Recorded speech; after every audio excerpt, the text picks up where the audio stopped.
This is how to trim the large and small blocks. Okay, once you have your halves done, you're going to sew them together. And I like to press this seam open, but you do whatever you want. I think it makes it lay a little flatter, but you know, whatever you want to do, there is fine. All right, let's start with the small block for trimming. And you need an acrylic ruler. I like this 6.5 inch size because we're trimming these to 6.5 inches and it just makes it a little bit easier, but whatever you have on hand is fine. All right, first off, we're going to mark the line that we need to use to line up when we trim. And for this small block, you need to mark over 3¼ inches. And then I just mark it a few places on down the line. And this will help when we go to line up to trim, so you know every time where you're lining up to and you don't have to think about it. Since we're trimming a lot of these, there's 12 of these small blocks we're going to be trimming. Okay, so the important thing when you're trimming is we want to maintain this 1/4 inch at the top. And well, really, that is the main thing we're trying to do. These sides just happen to magically seem to work almost every time. So it's really this top part that we are concerned with. So to make this first cut to trim, we're going to line up that, oops, and there I just shifted it. Our line, 3¼ inch line, or the 3¼ line. And we're making sure I put it right on that 1/4 inch line, right on that tip. And now down here, we want to make sure that it is straight across down there. And that's your 5½ inch mark, because these blocks finish 6.5 by 5.5.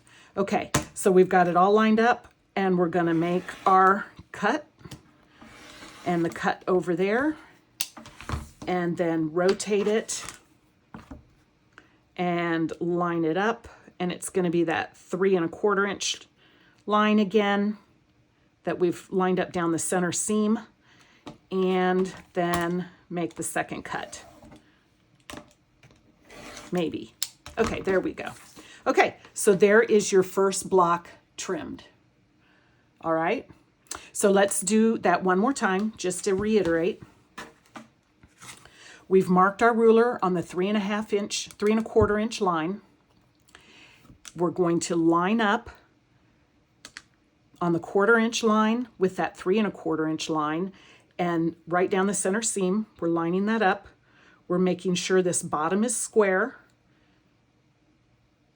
and the top. So over here, you're going to look and you're going to see these may or may not be a full 1/4 inch, but it really doesn't matter down there, because what's the important number is this 1/4 inch up here. And those are perfect 1/4 inch over on the side. So you'll know when you go to sew your rows together, they will butt up nicely next to each other.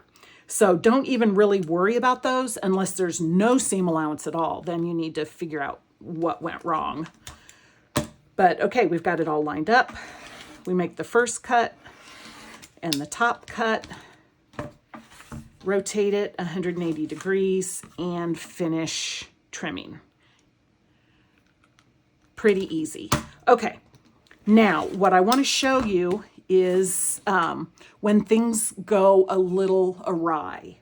So every once in a while, you're going to have a block that is not 100% flat. And I don't know why this happens. It's something with the sewing. You weren't paying attention with your 1/4 inch, or you pulled it a little too hard. For whatever reason, this sometimes happens.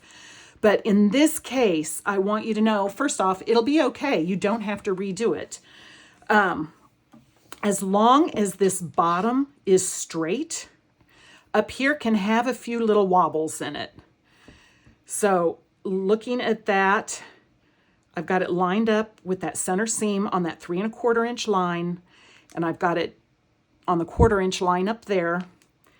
And my bottom is pretty straight. These are a little off. So I'm just going to kind of manipulate that a minute. It's just off so little but it'll be okay. Okay, so now I've got it, and I'm going to trim. And rotate it and finish it off. Okay, so you can see it does have a little bit of wobble in there, a little bit of give, you know, a little bit of, I guess, where the bias has been pulled. That will be okay. It will sew in fine, it will quilt fine, and it'll be okay. Just remember to make sure your bottom is straight before you start cutting, and you're good to go. Okay, so that's cutting the small blocks. Now the large blocks are just the same method, but just with different numbers. So you'll need a larger ruler for this, unless you're using the size ruler to begin with. And this one, we're gonna mark 4 3/4 is our magic number here.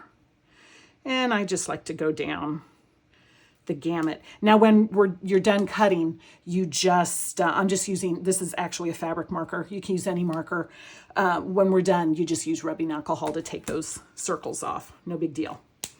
Okay, so now same process, but we're doing it with the 4 3/4 inch line.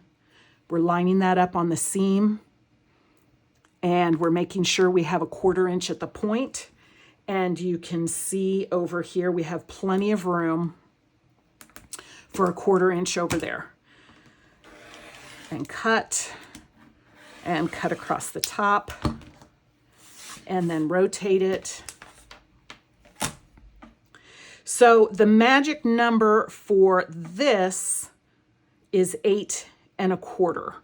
That's how tall it's going to be. And honestly, they're not necessarily all going to be 8 1/4. Let's see, I'm having trouble here lining up my lines. Let's see, because I'm talking. Okay, there we go. Some might be a little more, some might be a little less. And honestly, the height isn't nearly as important as the width on this, as long as you've got your 1/4 inch up there, because you're going to be sewing this to another identical block. And so the height really doesn't matter, because as long as they're all the same across. So anyhow, that is how you cut your large blocks. So that is how you cut the large, or you trim the large and small blocks.